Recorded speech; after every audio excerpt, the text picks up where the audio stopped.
So mao to, maayong hapon mga person. Kanang magpahungaw lang ko sa akong kwan ba, akong gibati ang kalibangon. Bitaw naglagot ko nga ako kasabot.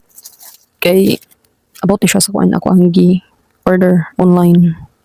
So mao to, lahi ang niabot sa ako First time ko naka-experience og ingon ani nga kanang nag-order ko and then lahi ang niabot bitaw.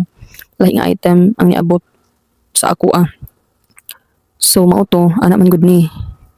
Ang ako ang gi-order kay kuan kaning 5 pairs of medyas ba.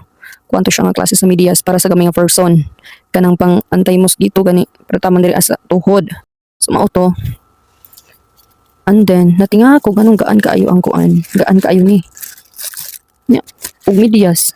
Gaan man ang medyas, pero kuan siya kanang ang sulod ilan mo yan.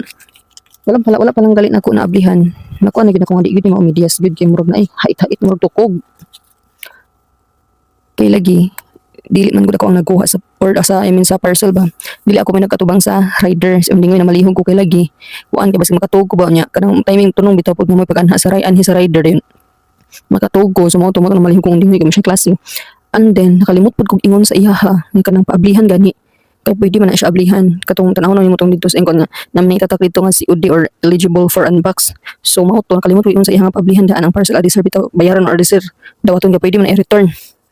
Karon ang nga una pud nako gi-check nako ang kuan gi-check nako ang sa gi-check nako kabasin pero nakoy na delay bitaw nga order niya mapapag-abot karon. Akong gi-check wala man jud.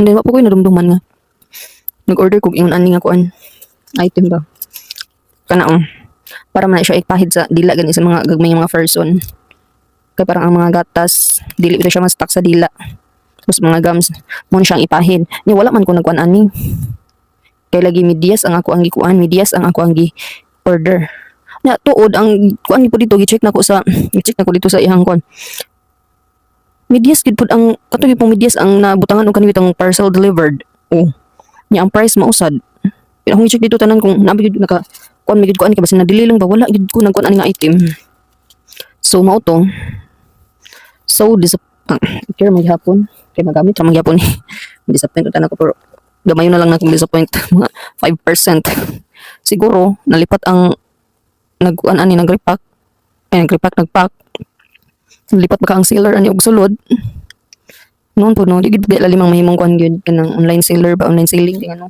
kung kadaghan pa malipat bitaw ka pero nya karon ako ang gikuan akong gi-process kaya ako antang i-kuan bitaw kanang refund or i-return nya gibutang man didto nga